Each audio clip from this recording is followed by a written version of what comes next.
नमस्कार, आप हैं इंडिया न्यूज बिजनेस पर और मैं हूं आपके साथ गौरव सिंह सेंगर। पीएनबी स्कैम मामले में मुख्य आरोपी नीरव मोदी की ओर से जमानत याचिका को खारिज कर दिया गया है।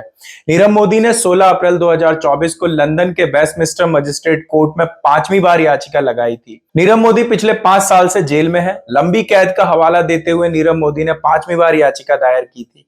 नीरव मोदी की पिछली याचिका लगभग 3.5 साल पहले खारिज कर दी गई। सुनवाई के दौरान डिस्ट्रिक्ट जज जॉन जॉनी ने कहा कि जमानत के खिलाफ सफिशिएंट एविडेंस है। अगर नीरव को जमानत मिली तो यह इन्वेस्टिगेशन और गवाहों को इन्फ्लुएंस कर सकता है। जज ने कहा कि नीरव पर धोखाधड़ी का बहुत बड़ा आरोप है। यह कोई मामूली मामला नहीं है जिसमें जमानत दी जा सकती है। कोर्ट में सुनवाई के दौरान नीरव खुद पेश नहीं हुआ, हालांकि उसका बेटा और 2 बेटियां गैलरी में मौजूद थे। आपको बता दें कि नीरव मोदी पर पीएनबी से लोन लेकर करीब 14,500 करोड़ रुपए का धोखाधड़ी करने का आरोप है। घोटाला सामने आने के बाद वह जनवरी 2018 से देश छोड़कर फरार हो गया था और नीरव मोदी को साउथ वेस्ट लंदन में 19 मार्च 2019 को गिरफ्तार कर लिया गया था। इस मामले में ईडी और सीबीआई की ज्वाइंट टीम सुनवाई के लिए लंदन पहुंची थी। भारत में नीरव मोदी के खिलाफ धोखाधड़ी के 3 केस हैं।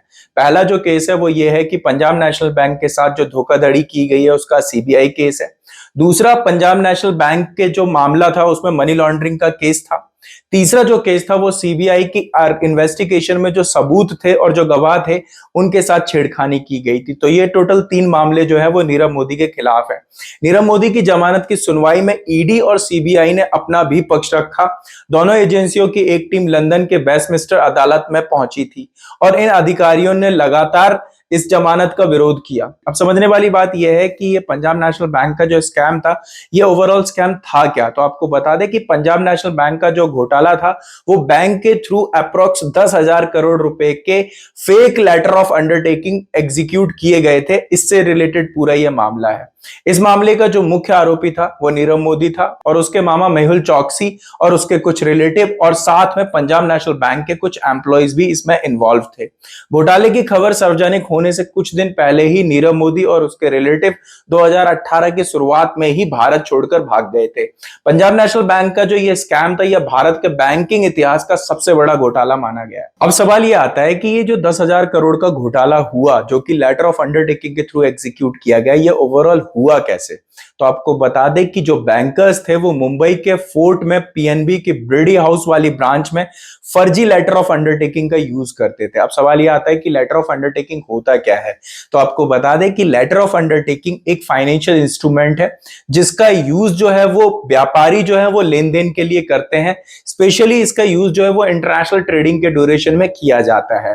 लेटर ऑफ अंडरटेकिंग एक तरीके से आपका कमर्शियल अंडरटेकिंग है जिसमें एक व्यापारी या फिर कोई इंस्टीट्यूट अपने बैंक के थ्रू एक दूसरे व्यापारी को पेमेंट करने का, फाइनेंशियल सपोर्ट देने का भरोसा देता है। इसका मतलब यह होता है कि अगर कोई पर्सन या कोई इंस्टीट्यूट भुगतान नहीं कर पाता है तो लेटर ऑफ अंडरटेकिंग जो जारी करता है बैंक, वो बैंक इस चीज का पेमेंट करेगा। तो एक तरीके से बैंक कहीं ना कहीं लेटर ऑफ अंडरटेकिंग इशू करके गारंटी लेता है और इसका जो यूज है वो जर्नली इंटरनेशनल ट्रेडिंग के ड्यूरेशन में किया जाता है और इसका ऑब्जेक्टिव भी यही होता है कि इंटरनेशनल ट्रेडिंग को इजी किया जा सके, इसलिए इसको यूज किया जाता है। तो अब इस मामले में भी लेटर ऑफ अंडरटेकिंग जो था वो 1 साल के टाइम ड्यूरेशन के लिए मोतियों को इंपोर्ट करने के लिए जो इंडियन बैंक है उनकी ब्रांचों के फेवर में खोले गए थे, जिसके लिए भारतीय रिजर्व बैंक के ऑर्डर के अकॉर्डिंग शिपमेंट की तारीख से 90 दिनों के अंदर के टाइम पीरियड के लिए इसको फिक्स किया गया था। और इसमें इंडियन बैंक की जो फॉरेन ब्रांचेस थी वो लगातार इस गाइडलाइन की अनदेखी कर रही थी। पंजाब नेशनल के बैंक के साथ वो कोई भी डॉक्यूमेंट या कोई भी इंफॉर्मेशन शेयर करने में फेल हो रही थी और यहाँ पे जो फर्म लोन प्राप्त कर रही थी उसमें जो भी लोन प्रोवाइड कराया जा रहा था उसकी इंफॉर्मेशन शेयर नहीं हो पा रही थी। तो इसी प्रोसेस में नीरव मोदी को 10 मार्च 2011 को पंजाब नेशनल बैंक से लेटर ऑफ अंडरटेकिंग के थ्रू पहला धोखाधड़ी वाला जो ये गारंटी था वो मिला और उसके बाद अगले 74 महीने तक 1212 और ऐसी गारंटी लेने में नीरव मोदी पूरी तरीके से सक्सेसफुल रहा। दूसरी तरफ ईडी ने हीरा व्यापारी नीरव मोदी द्वारा फर्जी फंड ट्रांसफर करने के लिए इस्तेमाल की गई विदेशी डमी कंपनियां, अब डमी कंपनी जो होती हैं वो एक्चुअल में रियल कंपनियां नहीं होती हैं, उनके बैंक टोकन डिवाइसेस जो थे उनको बरामद कर लिया। आपको बता दें कि जांच एजेंसी ने पाया कि घोटाला सामने आने के तुरंत बाद नीरव मोदी के भाई नेहल मोदी ने जो भी इक्विपमेंट थे उनको नष्ट कर दिया था और यूएई में स्थित एक सर्वर को भी सिक्योर कर लिया था। ये डमी कंपनियां जो थी वो पंजाब नेशनल बैंक के थ्रू एलओयू प्राप्त करती थी और ये जो कंपनियां थी वो ब्रिटिश वर्जन आयरलैंड और दूसरी टेक्सास हेवन जैसी जगह पर स्थित थी। फिलहाल की अगर हम बात करें तो ईडी ने पंजाब नेशनल बैंक के धोखाधड़ी मामले में अब तक करीब 2362 करोड़ रुपए की मूवेबल और इमूवेबल प्रॉपर्टी को जब्त कर लिया है। अब सवाल यह आता है कि जब इतना बड़ा स्कैम चल रहा था तो इस स्कैम की क्या पंजाब नेशनल बैंक के मैनेजमेंट को कोई भी नॉलेज नहीं थी? तो आपको बता दें कि पंजाब नेशनल बैंक के एम्प्लॉइज ने फंड की जरूरत पड़ने पर इलाहाबाद बैंक और एक्सिस बैंक को मैसेज भेजने के लिए स्विफ्ट नेटवर्क का मिसयूज किया।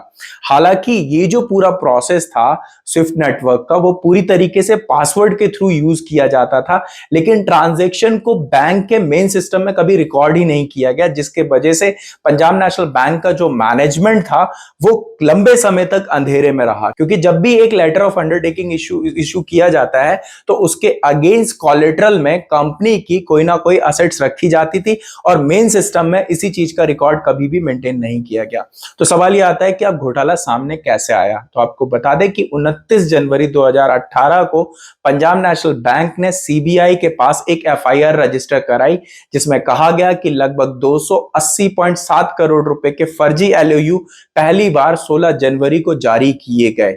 शिकायत में पंजाब नेशनल बैंक ने 3 diamond company diamond RS, solar export, stellar diamond का नाम भी लिया था और 18 मई 2018 तक ये जो घोटाला था वो लगभग 14,000 करोड़ रुपए से ज्यादा का हो चुका था।